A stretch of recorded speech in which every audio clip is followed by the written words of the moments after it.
Assalamualaikum warahmatullahi wabarakatuh. Alhamdulillahillazi an'amana binikmatil iman wal islam, wa nusolli wa nusallimu ala khairil anam Sayyidina Muhammadin wa ala alihi wa sahbihi ajma'in. Asyhadu an la ilaha illallah wahdahu la syarikalah, wa asyhadu anna Muhammadan abduhu wa rasuluhu la nabiyya ba'da. La haula wa la quwwata illa billahil aliyyil azim. Amma ba'du. Bila disebut nama Abu Bakar, Umar pasti berkata, Abu Bakar adalah pemimpin kita yang telah memerdekakan pemimpin kita. Maksudnya adalah Bilal, seorang yang diberi gelar oleh Umar pemimpin kita. Tentu bukan orang sembarangan, melainkan sosok berkepribadian besar yang layak memperoleh kehormatan seperti itu. Tetapi setiap menerima pujian yang ditujukan kepada dirinya, sosok yang digambarkan oleh para ahli riwayat sebagai laki-laki berkulit hitam, kurus kerempeng, tinggi jangkung, berambut lebat, dan bercambang tipis ini justru menundukkan kepala dan memejamkan mata, serta dengan air mata mengalir membasahi pipinya. Ia justru mengucapkan, "Saya ini hanyalah seorang dari Habasyah, dan sebelum ini saya seorang budak." Nah, siapakah kiranya orang Habasyah yang sebelumnya menjadi budak? Itulah dia, Bilal bin Rabah, muazin Islam dan pengguncang berhala yang dipuja oleh orang-orang Quraisy sebagai sesembahan. Bilal merupakan salah satu keajaiban iman dan kebenaran, salah satu mukjizat Islam yang besar.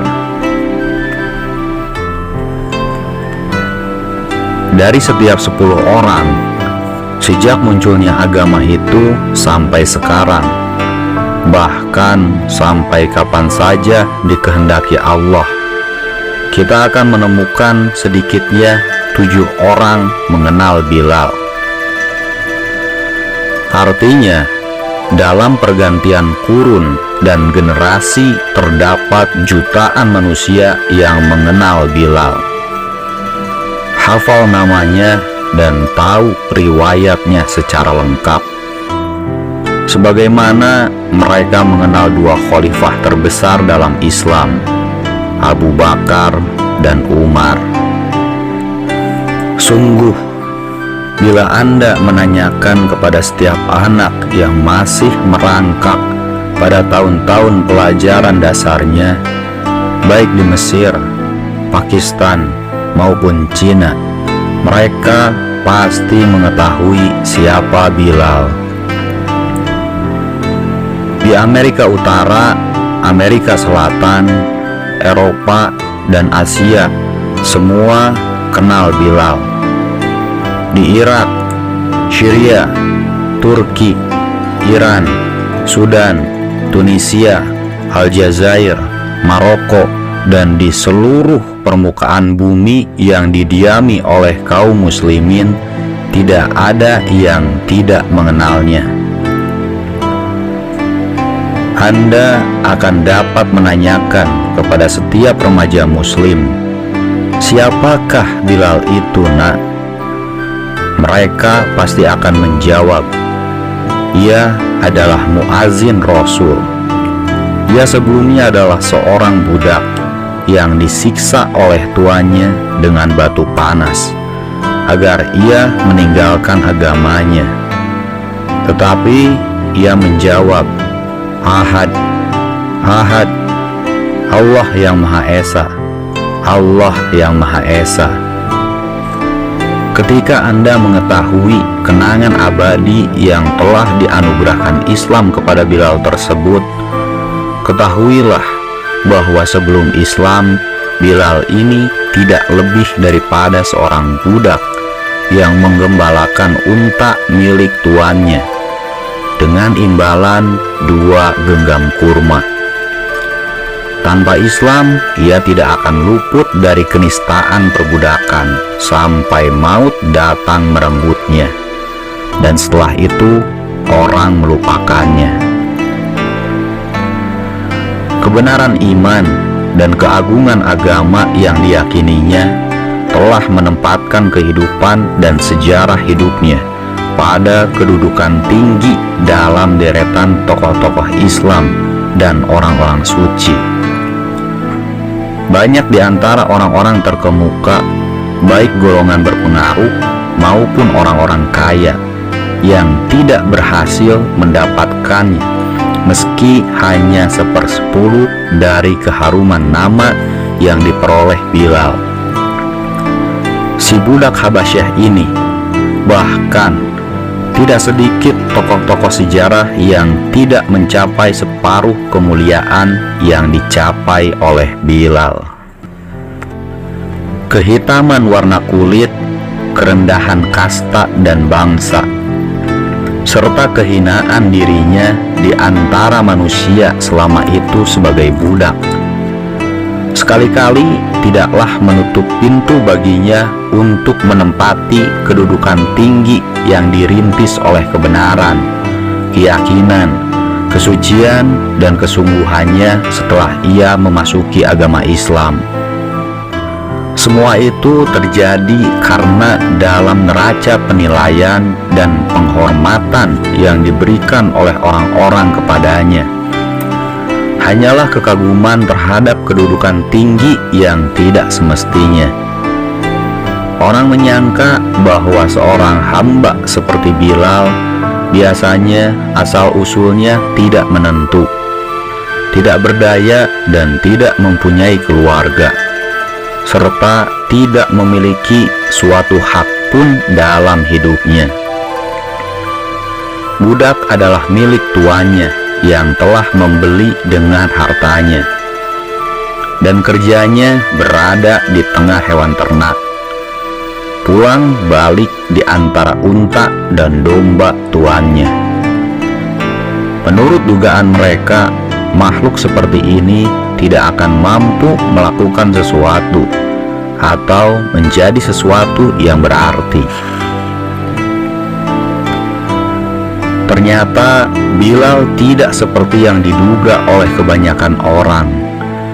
Buktinya, ia mampu mencapai derajat keimanan yang sulit dicapai oleh orang lain. Ia menjadi muazin pertama bagi Rasulullah dan Islam, sebuah amal yang menjadi dambaan bagi setiap pemimpin dan pembesar Quraisy yang telah masuk Islam dan menjadi pengikut Rasul. Itulah dia, Bilal bin Robah. Seperti apakah sejatinya kepahlawanan, kebesaran yang disandang oleh ketiga kata ini, Bilal bin Robah. Ia seorang Habasyah dari golongan orang berkulit hitam.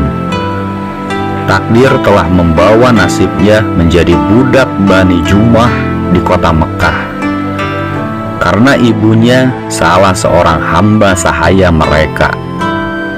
Kehidupannya tidak berbeda dengan budak-budak lainnya. Hari-harinya berlalu dalam rutinitas yang gersang. Tidak ada satupun hari pun yang istimewa baginya. Ia tidak menaruh harapan apapun pada hari esok. Pada akhirnya, berita-berita mengenai Muhammad mulai sampai ke telinganya, yakni ketika orang-orang di Mekah menyampaikan berita itu dari mulut ke mulut. Selain itu, ia juga mendengarkan perbincangan majikannya bersama para tamunya, terutama majikannya Umayyah bin Khalaf, salah seorang pemuka Bani Jumah, yaitu kabilah yang menjadi majikan yang dipertuan oleh Bilal. Sekian lama Bilal mendengarkan ketika Umayyah membicarakan Rasulullah, baik dengan kawan-kawannya maupun sesama anggota sukunya, dan mengeluarkan kata-kata berbisa, penuh dengan rasa amarah, tuduhan, dan kebencian. Di antara poin yang dapat ditangkap oleh Bilal dari ucapan kemarahan yang tidak berujung pangkal itu ialah sifat-sifat yang melukiskan agama yang baru baginya. Menurutnya, sifat-sifat itu merupakan perkara baru bila dipandang dari sudut lingkungan di mana ia tinggal. Selain itu, di antara ucapan-ucapan yang keras, penuh ancaman itu, Bilal juga mendengar pengakuan mereka atas kemuliaan Muhammad, tentang kejujuran dan keterpercayaan beliau. Begitulah Bilal mengetahui bahwa mereka sebenarnya kagum dan tidak habis pikir terhadap ajaran yang dibawa oleh Muhammad. Sebagian mereka mengatakan kepada yang lain, tidak pernah Muhammad berdusta atau menjadi tukang sihir. Ia tidak pula sinting atau berubah akal. Namun kita terpaksa menuduhnya demikian untuk membendung orang-orang yang berlomba-lomba memasuki agamanya. Bilal mendengar mereka memperbincangkan kesetiaan Rasulullah dalam menjaga amanah, tentang kejujuran dan ketulusan beliau, tentang akhlak dan kepribadian beliau. Bilal juga mendengar mereka berbisik-bisik mengenai sebab yang mendorong mereka menentang dan memusuhinya. Pertama adalah kesetiaan mereka terhadap kepercayaan yang diwariskan oleh nenek moyangnya. Dan kedua adalah kekhawatiran mereka terhadap kedudukan Quraisy saat itu. Kedudukan yang mereka peroleh sebagai imbalan kedudukan mereka menjadi pusat keagamaan, kiblat peribadatan, dan ritual haji di seluruh jazirah Arab. Alasan selanjutnya adalah kedengkian terhadap Bani Hashim. Mengapa Nabi dan Rasul itu muncul dari golongan ini dan bukan dari pihak mereka? Suatu hari, Bilal bin Rabah melihat cahaya ilahi, dan dari dalam lubuk hatinya yang suci murni timbul keinginan untuk menyambut sebuah pilihan utama. Karena itulah ia menjumpai Rasulullah dan menyatakan masuk Islam. Tidak lama setelah itu, berita rahasia keislaman Bilal pun tercium dan beredar di kepala tuan-tuannya dari Bani Jumah, yakni kepala-kepala yang selama ini dikuasai oleh kesombongan dan ditindih oleh kecongkakan. Karena itu tidak aneh bila setan-setan di muka bumi bersarang di dalam dada Umayyah bin Khalaf, yang menganggap keislaman seorang hambanya sebagai tamparan pahit yang menghina dan menjatuhkan kehormatan mereka semua. Kini budak mereka, orang Habasyah itu, masuk Islam dan menjadi pengikut Muhammad. Namun hati Umayyah mengatakan, tidak apa-apa. Matahari yang terbit hari ini tidak akan tenggelam dengan Islamnya budak durhaka itu, katanya. Sekali-kali tidak, bukan saja sang surya itu akan tenggelam dengan Islamnya Bilal, bahkan suatu hari kelak matahari akan tenggelam dengan membawa semua patung-patung dan pembela-pembela berhala itu. Bilal sendiri bukan saja ia mendapatkan kedudukan yang merupakan kehormatan bagi Islam semata, walau Islam memang lebih berhak untuk itu, melainkan juga merupakan kehormatan bagi kemanusiaan secara umum. Ia telah menjadi sasaran berbagai macam siksaan, seperti dialami oleh tokoh-tokoh utama lainnya. Allah seolah-olah menjadikannya sebagai cermin bagi umat manusia, bahwa hitamnya warna kulit dan perbudakan sekali-kali tidak menjadi penghalang untuk mencapai kebesaran jiwa, asal saja ia beriman dan taat kepada penciptanya serta memegang teguh hak-haknya.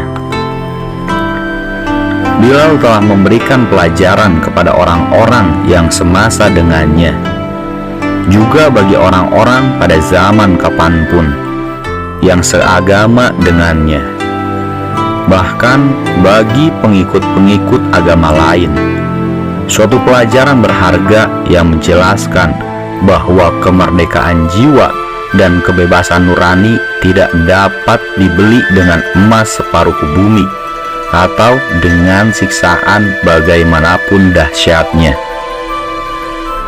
Dalam keadaan telanjang, ia dibaringkan di atas bara agar ia meninggalkan agamanya atau mencabut pengakuannya. Namun Bilal menolak.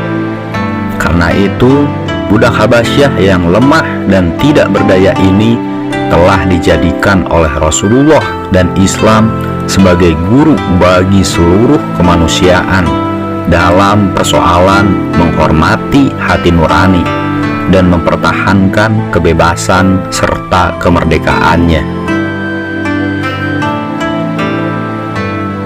Suatu saat, pada tengah hari bolong, ketika padang pasir berganti rupa menjadi neraka jahanam, orang-orang Quraisy membawanya keluar, lalu melemparkannya ke pasir yang panas bagai api yang menyala dalam keadaan telanjang.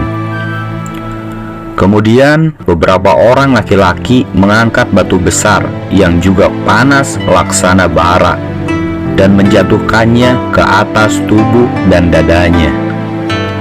Siksaan kejam dan biadab ini mereka ulangi setiap hari, hingga karena dahsyatnya hati beberapa orang di antara algojo-algojo menaruh kasihan kepadanya dan melunak.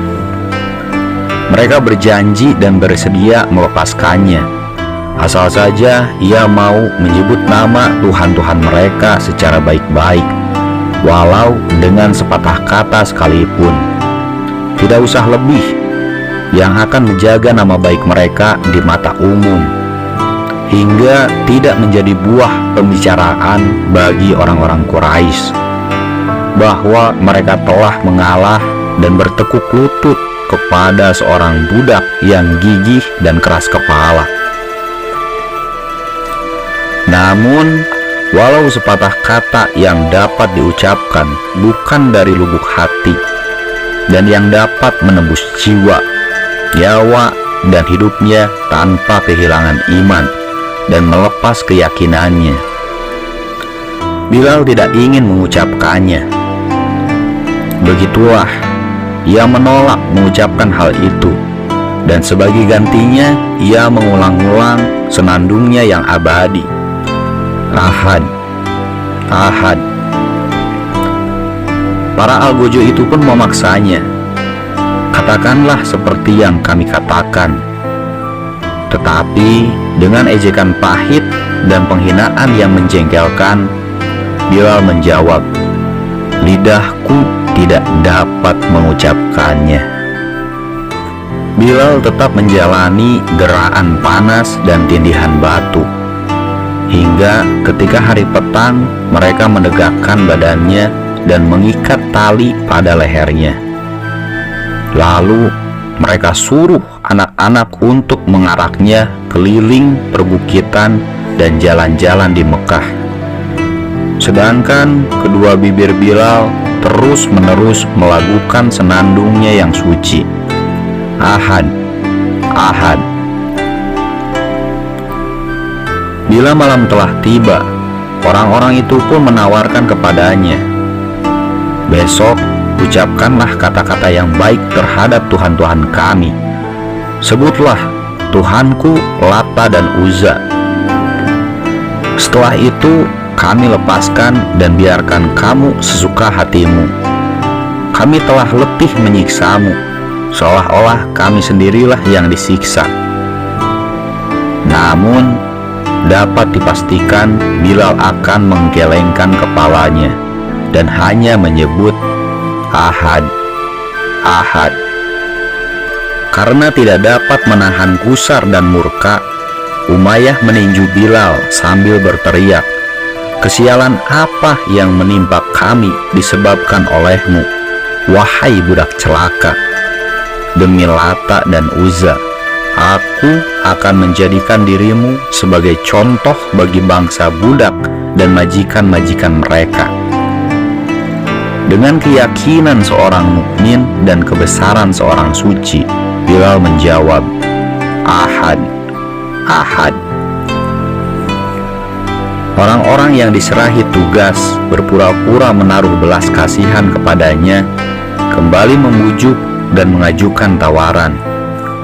Mereka berkata kepada Umayyah, "Biarkanlah dia, wahai Umayyah.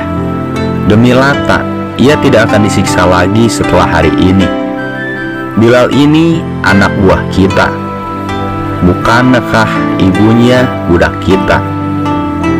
Ia tentu tidak akan rela bila dengan keislamannya itu nama kita menjadi ejekan dan cemoohan bangsa Quraisy."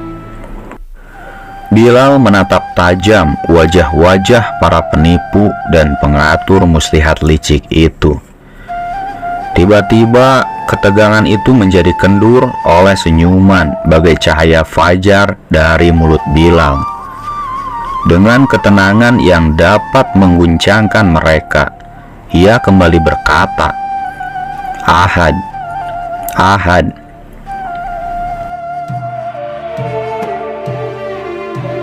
Waktu siang telah tiba dan tepat menjelang waktu zuhur. Bilal pun dibawa orang ke padang pasir lagi. Bilal tetap sabar dan tabah, tenang tidak goyah. Saat mereka menyiksanya, tiba-tiba Abu Bakar As-Siddiq datang dan berkata, "Apakah kalian akan membunuh seorang laki-laki karena mengatakan, 'Robku ialah Allah'?" Kemudian ia berkata kepada Umayyah bin Khalaf, "Ambillah tebusan yang lebih besar daripada harganya dariku, lalu bebaskan ia." Umayyah saat itu bagai orang yang hampir tenggelam, tiba-tiba diselamatkan oleh sampan penolong. Hatinya lega dan merasa sangat beruntung saat mendengar Abu Bakar hendak menebus budaknya. Ia telah putus asa untuk menundukkan Bilal. Selain itu, mereka adalah para pedagang, sehingga dengan dijualnya Bilal, mereka melihat keuntungan yang tidak akan diperoleh dengan jalan membunuhnya.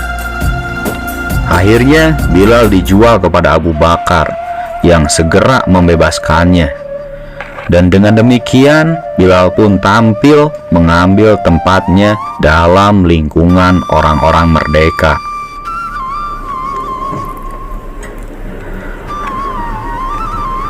Ketika As-Siddiq menggandeng lengan Bilal dan membawanya ke alam bebas, Umayyah berkata kepadanya, "Bawalah ia demi Lata dan Uzza. Seandainya harga tebusannya tidak lebih dari 1 uqiyah, pastilah ia akan kulepas juga." Abu Bakar tahu bagaimana keputusan dan kepahitan akibat kegagalan yang tersirat dalam ucapan itu, hingga lebih baik tidak melayaninya.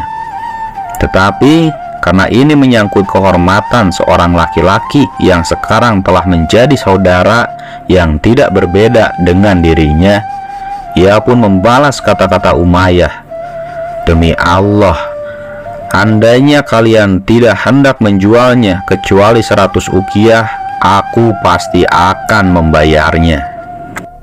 Setelah itu, Abu Bakar pergi bersama sahabatnya itu menghadap Rasulullah dan menyampaikan berita gembira tentang kebebasan Bilal. Saat itu pun bagaikan hari raya besar. Setelah Rasulullah bersama kaum muslimin hijrah dan menetap di Madinah, beliau pun mensyariatkan azan untuk melakukan sholat. Lantas, siapakah kiranya yang akan menjadi muazin untuk sholat itu sebanyak 5 kali dalam sehari semalam, yang suara takbir dan tahlilnya akan berkumandang ke seluruh pelosok? Orang itu ialah Bilal, yang telah menyerukan ahad, ahad, ucapan yang selalu ia lantunkan sejak 13 tahun yang lalu, sementara siksaan terus mendera dan menyiksa tubuhnya. Pada hari itu, pilihan Rasulullah jatuh pada dirinya sebagai muazin pertama dalam Islam.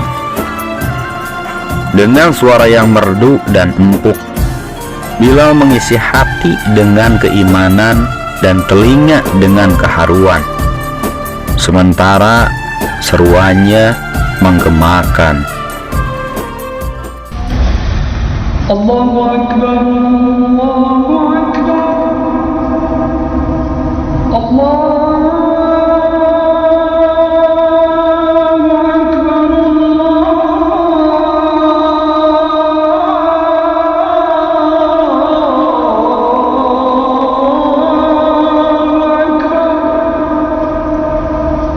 أشهد أن لا إله إلا الله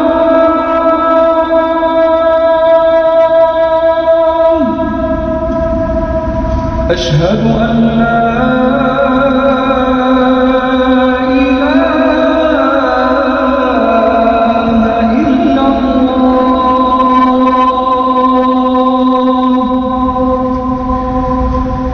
أشهد أن محمدًا رسول الله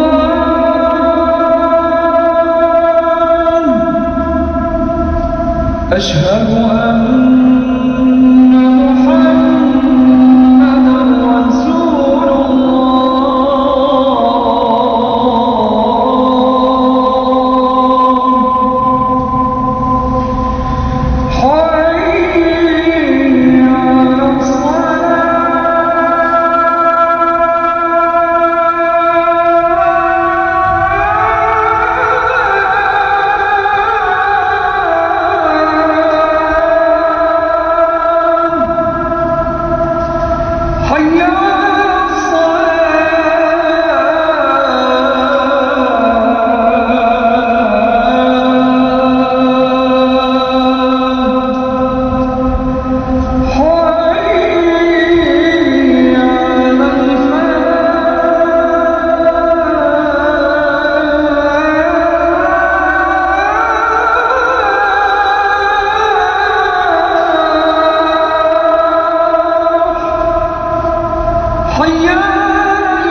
Suatu saat terjadilah peperangan antara kaum muslimin dan tentara Quraisy yang datang menyerang Madinah.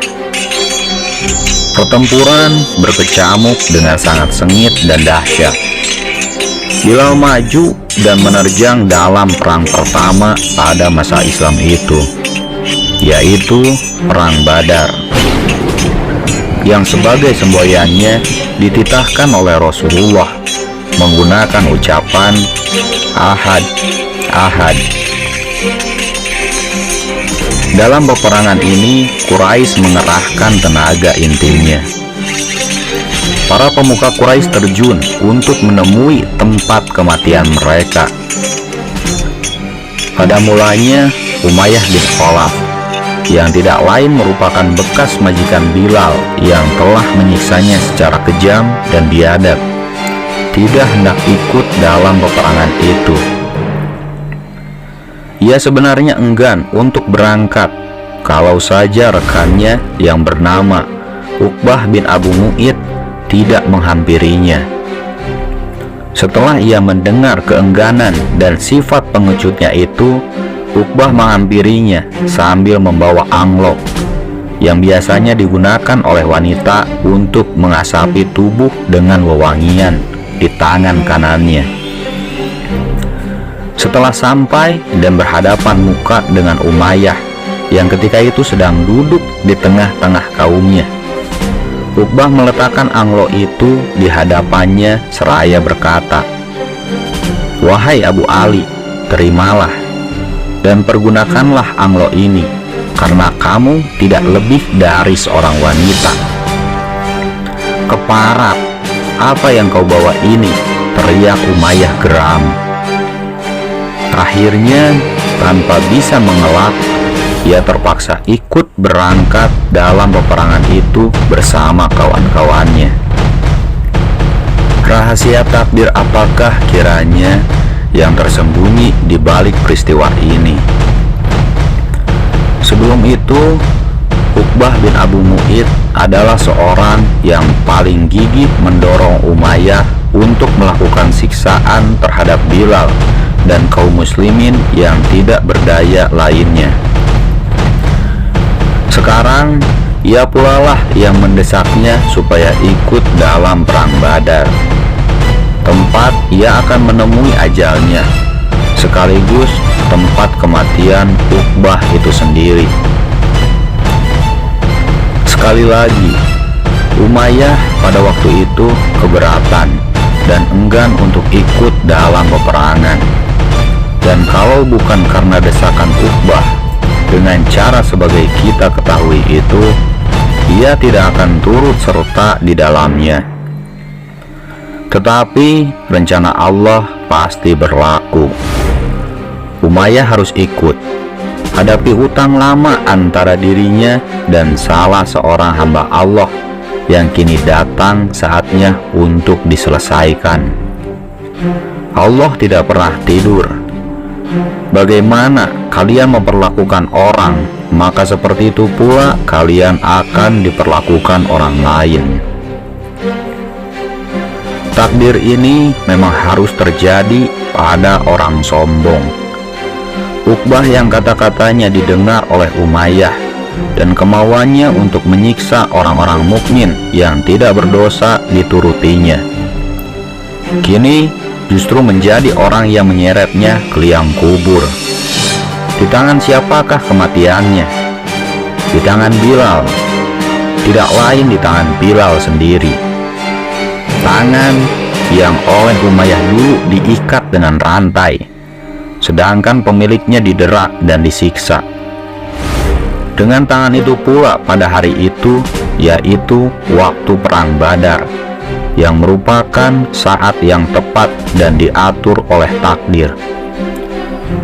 Utang piutang pun diselesaikan dan perhitungan dengan algojo-algojo Quraisy yang telah menimpakan penghinaan dan kezoliman terhadap orang-orang mukmin pun dilaksanakan.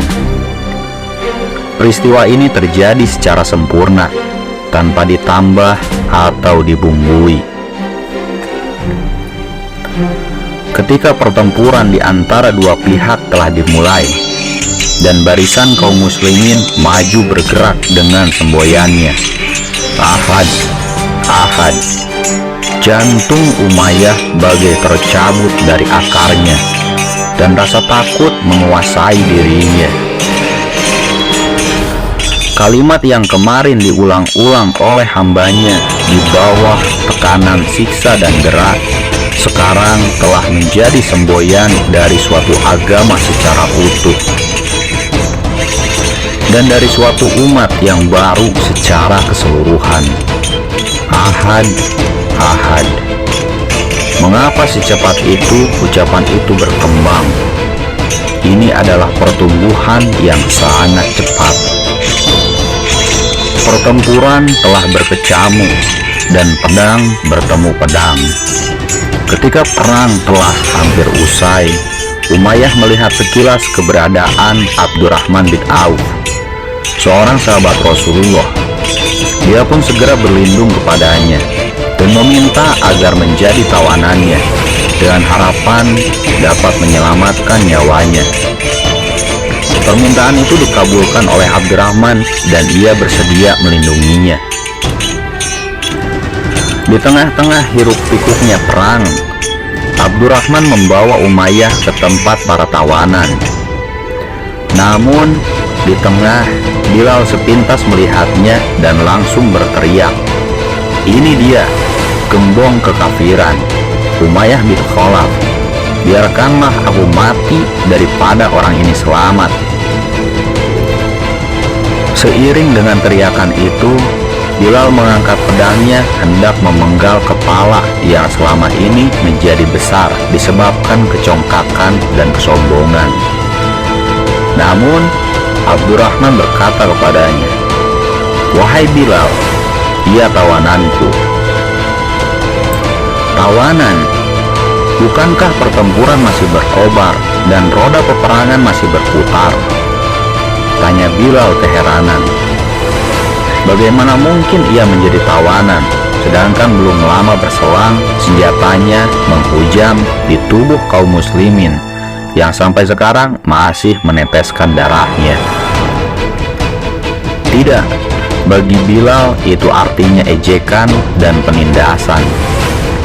Cukuplah selama ini Umayyah mengolok-olok dan melakukan penindasan. Ia telah menindas demikian rupa hingga hari tidak ada lagi kesempatan tersisa.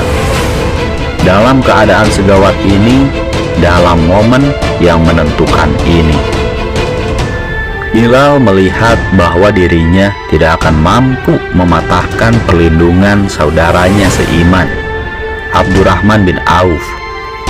Karena itulah ia berteriak dengan suara sekeras-kerasnya kepada kaum muslimin, "Wahai para penolong agama Allah, inilah gembong kekafiran, Umayyah bin Khalaf. Lebih baik aku mati daripada ia dibiarkan lolos." Seketika itu pula serombongan kaum muslimin berdatangan dengan pedang menyebar maut di tangan mereka dan mengepung Umayyah bersama putranya. Abdurrahman bin Auf tidak mampu berbuat apa-apa. Bahkan ia tidak mampu melindungi bajunya yang telah terkoyak-koyak oleh desakan orang-orang banyak. Bilal memandangi tubuh Umayyah yang telah rubuh oleh tebasan pedang-pedang itu lama sekali. Kemudian ia bergegas meninggalkan tempat itu, sementara suaranya yang nyaring mengumandangkan, "Ahad, Ahad." Saya pikir kita tidak perlu membahas keutamaan toleransi dari pihak Bilal dalam suasana seperti itu. Namun, seandainya pertemuan antara Bilal dengan Umayyah terjadi pada suasana lain, bolehlah kita meminta kepadanya agar memberi maaf yang tidak mungkin ditolak oleh Bilal, sosok yang keimanan dan ketakwaannya sangat tinggi. Sebagaimana kita ketahui, mereka bertemu di medan laga. Tiap-tiap pihak datang ke arena pertarungan itu dengan tujuan menghancurkan pihak lawannya. Pedang dan tombak berkelebat, para korban berguguran, dan maut merajalela berseliweran. Tiba-tiba, pada saat seperti itu, Bilal melihat Umayyah yang tidak sejengkal pun dari tubuhnya luput dari bekas kekejaman dan siksaan Umayyah. Sekali lagi, di manakah Bilal melihat Umayyah dan dalam suasana apa? Bilal melihatnya dalam kancah pertempuran. Umayyah memenggal kepala kaum muslimin yang ditemuinya. Dan seandainya ia mendapat kesempatan untuk memenggal kepala Bilal pada saat itu, tentu ia tidak akan menyia-nyiakan kesempatan itu. Itulah keadaan yang terjadi saat kedua laki-laki itu berhadapan muka. Dengan demikian, tidaklah adil menurut logika bila kita bertanya kepada Bilal, mengapa ia tidak memberi maaf dengan sebaik-baiknya. Hari demi hari terus berganti, dan tibalah saatnya Mekah dibebaskan. Dengan mengomandoi 10.000 kaum muslimin, Rasulullah memasuki Mekah sambil mengucapkan syukur dan takbir. Beliau langsung menuju Ka'bah yang telah dipadati berhala oleh Quraisy dengan jumlah bilangan hari dalam setahun, yakni tidak kurang dari 360 buah berhala. Kebenaran telah datang dan kebatilan pun hancur lebur. Mulai hari itu tidak ada lagi Lata, Uzza atau Hubal. Sejak saat itu manusia tidak lagi menundukkan kepalanya kepada batu atau berhala. Dan tidak ada lagi yang mereka puja sepenuh hati kecuali Allah yang tidak ada sesuatu pun yang menyerupainya. Dialah Rob yang Maha Tunggal lagi Esa, Maha Tinggi lagi Maha Besar. Rasulullah memasuki Ka'bah dengan membawa Bilal sebagai teman. Baru saja masuk, beliau telah berhadapan dengan sebuah patung pahatan menggambarkan Ibrahim sedang berjudi dengan menggunakan anak panah. Rasulullah sangat murka. Beliau bersabda, "Semoga mereka dihancurkan Allah. Nenek moyang kita tidak pernah melakukan perjudian seperti ini. Dan Ibrahim itu bukanlah seorang Yahudi, bukan pula seorang Nasrani, melainkan seorang yang beragama suci dan seorang Muslim, dan sekali-kali bukan dari golongan musyrik."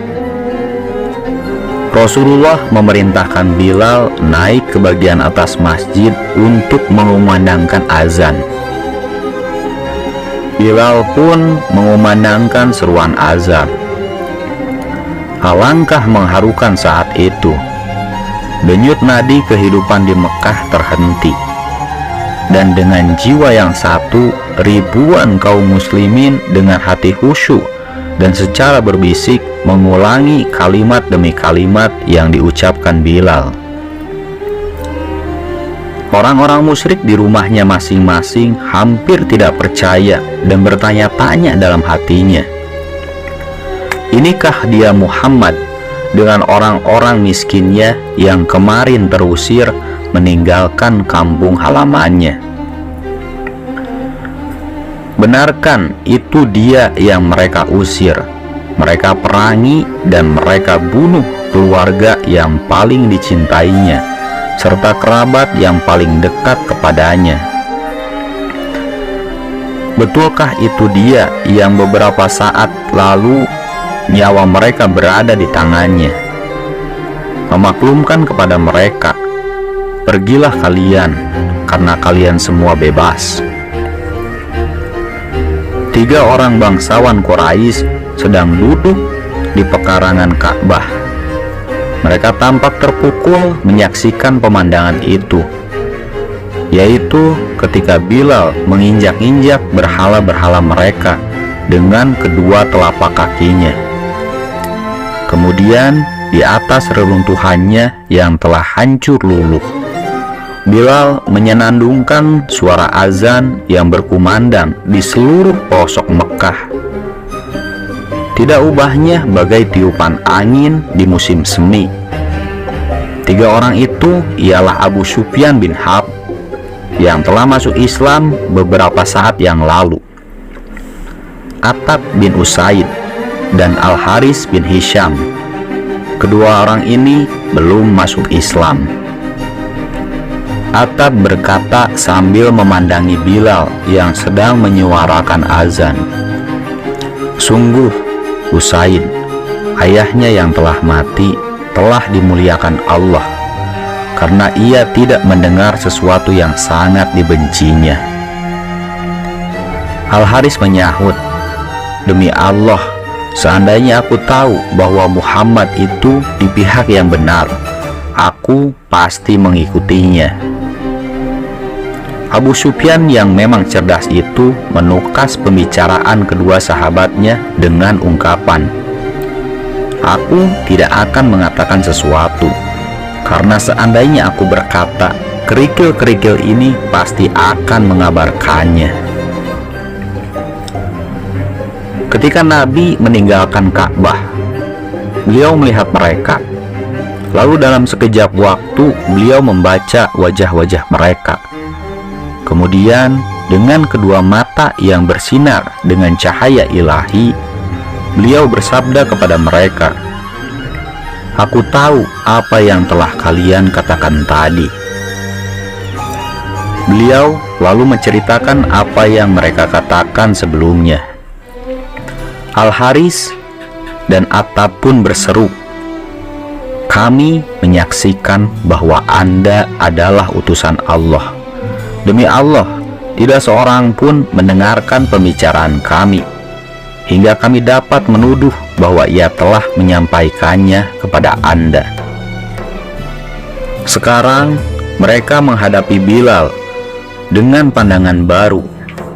Dalam lubuk hati mereka bergema kembali kalimat-kalimat yang mereka dengar dalam pidato Rasulullah pada awal memasuki Mekah. "Wahai orang-orang Quraisy, Allah telah melenyapkan dari kalian kesombongan jahiliyah dan kebanggaan terhadap nenek moyang. Manusia itu bermula dari Adam, sedangkan Adam diciptakan dari tanah." Bilal melanjutkan hidupnya bersama Rasulullah dan ikut mengambil bagian dalam semua perjuangan bersenjata pada hidupnya. Ia menjadi muazin, menjaga serta menghidupkan syiar agama besar ini, yang telah membebaskan dirinya dari kegelapan menuju cahaya, dari perbudakan kepada kemerdekaan. Kedudukan Islam semakin tinggi, demikian pula kaum muslimin. Taraf dan derajat mereka ikut naik, dan Bilal semakin lama semakin dekat di hati Rasulullah. Beliau pernah menyatakan dirinya sebagai seorang laki-laki penduduk surga. Tetapi sikapnya tidak berubah, tetap seperti biasa, mulia dan besar hati, yang selalu memandang dirinya tidak lebih daripada seorang Habasyah yang kemarin menjadi budak. Suatu hari, ia pergi meminang dua orang wanita untuk calon istrinya sendiri dan saudaranya. Ia berkata kepada orang tua kedua wanita itu, "Saya ini Bilal, dan ini saudaraku. Kami berasal dari bangsa budak Habasyah. Pada mulanya, kami berada dalam kesesatan, kemudian diberi petunjuk oleh Allah. Kami sebelumnya adalah budak-budak belian, lalu dimerdekakan oleh Allah. Jika pinangan kami Anda terima, segala puji bagi Allah. Namun bila Anda tolak, Allah Maha Besar." Rasulullah kembali ke hadirat ilahi. dalam keadaan ridho dan diridhoi. Penanggung jawab kaum muslimin sepeninggal beliau dibebankan di atas pundak khalifahnya, Abu Bakar Asy-Shiddiq. Suatu saat Bilal pergi menjumpai khalifah Rasulullah tersebut untuk menyampaikan isi hatinya. Ia berkata, "Wahai khalifah Rasulullah, saya mendengar Rasulullah bersabda, amal yang paling utama bagi orang beriman adalah berjihad fisabilillah. Jadi, apa maksudmu wahai Bilal?" tanya Abu Bakar. "Saya ingin berjuang di jalan Allah sampai saya meninggal dunia," jawab Bilal. "Siapa lagi yang akan menjadi muazin bagi kami nanti?" tanya Abu Bakar. Dengan air mata berlinang, Bilal menjawab, "Saya tidak akan menjadi muazin lagi bagi orang lain setelah Rasulullah." "Tidak, tetaplah tinggal di sini hai Bilal dan menjadi muazin kami. Seandainya Anda memerdekakan saya dulu adalah untuk kepentingan Anda, baiklah, saya terima permintaan Anda itu.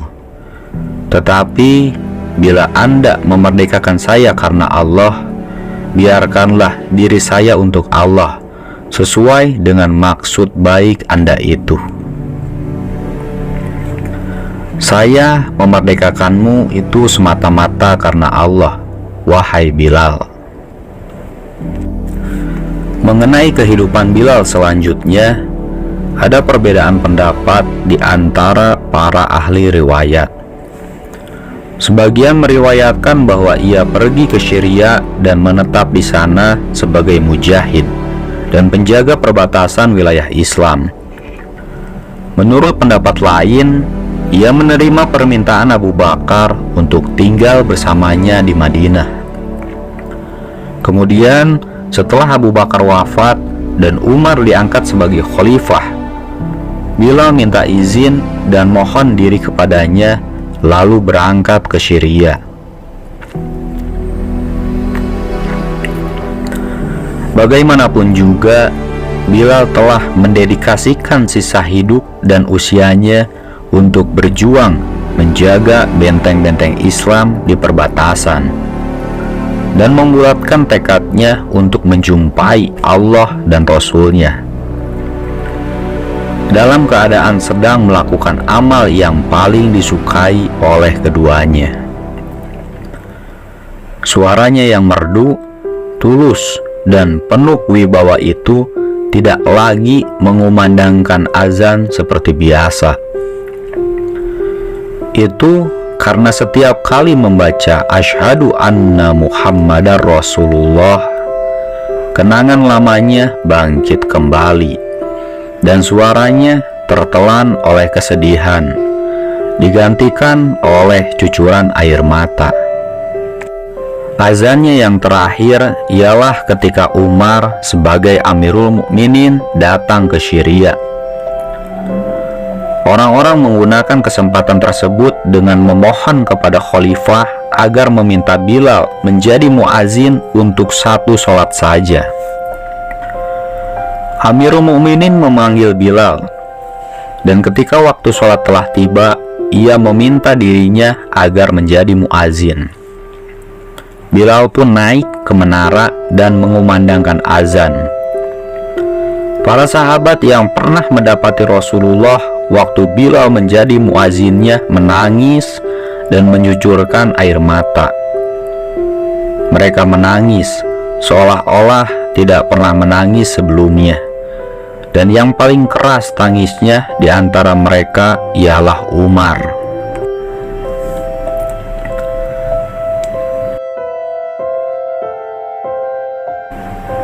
Bilal berpulang ke rahmatullah di Syria sebagai pejuang di jalan Allah seperti keinginannya. Di perut bumi Damaskus sekarang terpendam kerangka dan tulang belulang milik pribadi yang besar di antara manusia, yang sangat teguh dan tangguh pendiriannya dalam mempertahankan keyakinan dan keimanan. Semoga Allah merahmati engkau, wahai Bilal bin Rabah. Akhirul kata, assalamualaikum warahmatullahi wabarakatuh.